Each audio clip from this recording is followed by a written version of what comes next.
নবনির্বাচিত মার্কিন president Donald Trump বৃহস্পতিবার বলেছেন, আমার প্রশাসন রাশিয়া ইউক্রেন যুদ্ধ থামাতে দৃঢ়ভাবে কাজ করবে। আনাদোলু এজেন্সির এক প্রতিবেদনে এই তথ্য জানানো হয়েছে। ফ্লোরিডায় মারে লাগো ক্লাব আমেরিকার ফার্স্ট পলিসি ইনস্টিটিউটে ট্রাম্প বলেছেন, আমরা মধ্যপ্রাচ্য নিয়ে কাজ করতে যাচ্ছি এবং রাশিয়া ও ইউক্রেন নিয়ে অত্যন্ত কঠিনভাবে কাজ করতে যাচ্ছি। এটা থামাতে হবে, রাশিয়া এবং ইউক্রেনের যুদ্ধ বন্ধ করতে হবে।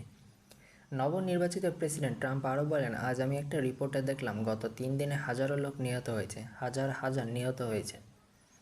তারা সেনা হতে পারেন, কিন্তু তারা সেনা হোক বা শহরে বসে থাকা মানুষ হোক, এটা নিয়ে আমরা কাজ করতে যাচ্ছি। এছাড়া মার্কিন নির্বাচনে ভূমিধস জয় পাওয়া নিয়ে ট্রাম্প বলেছেন, আমেরিকার জনগণ খুব আশ্চর্যজনক কিছু প্রদান করেছে। 129 বছর এটি সবচেয়ে বড় রাজনৈতিক জয়। আমরা সব কয়টি সুইং স্টেটে জিতেছি, আমরা পপুলার ভোটেও জিতেছি।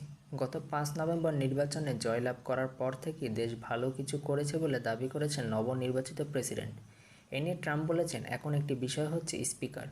আমি মনে করি এটি গুরুত্বপূর্ণ।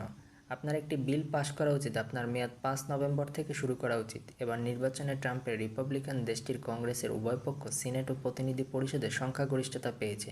আগামী বছরের 20 জানুয়ারি মার্কিন প্রেসিডেন্ট হিসেবে শপথ নেবেন ডোনাল্ড ট্রাম্প।